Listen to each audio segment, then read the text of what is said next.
pretty good this year. We're going to replace that map again.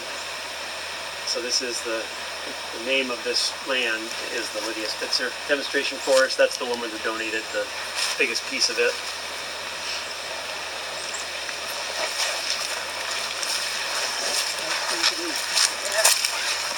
This used to be my grandfather's hayfield, and when he got done farming, he planted pine trees.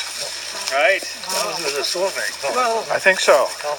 he planted all these pines? He did. Wow. So you can tell if there's any inaccuracies in our study. Oh. Yeah. That'll be good.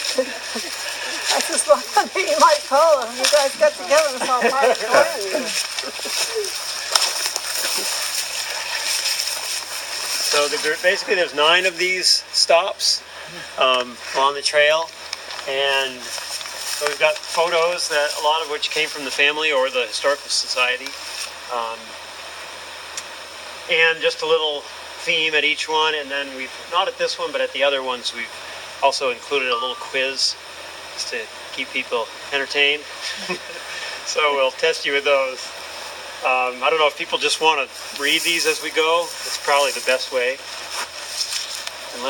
Can everyone see okay, or would you prefer I read them to everyone? Somebody could read it to us, then we can all hear it. You want to read it? I'll read it. Okay. Welcome to the Gardner Living History Trail. As you walk this half-mile loop trail, you will follow the tracks of the first human inhabitants of this landscape.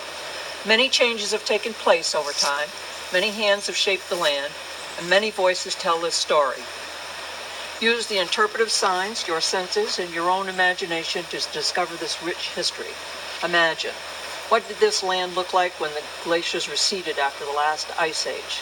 What flora and fauna greeted Abenaki when they arrived here by canoe on the Clyde River? What changes occurred on this landscape during 5 generations of stewardship by the Gardner family? Hidden among trees and rocks, find the answer to these questions. The Gardner Living History Trail unlocks the story not only of this one parcel of land, but also of the evolution of stewardship in northern Vermont over the past 2 centuries. Courtesy of Nita Gardner-Eames. Yeah. So that's Will and Olive, his wife. So I think it's the only picture we have of them. Oh, really? Yeah.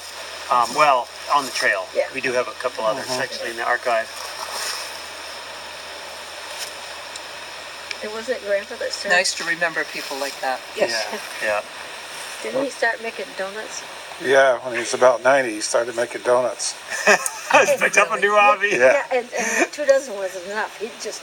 He'd make about 6 or 8 dozen donuts at one time. Oh. Well, And then he'd go fishing in the Clyde River, and he'd catch pickerel, and he'd bring them home. And my grandmother had a stroke when she was about 86 or something like that, and he would go fishing almost every day in the Clyde River, and he'd catch pickerel. He'd bring them home, and he'd cook pickerel. And she said she's never had so many pickles. She had all she ever wanted, and she Not a few more. yeah.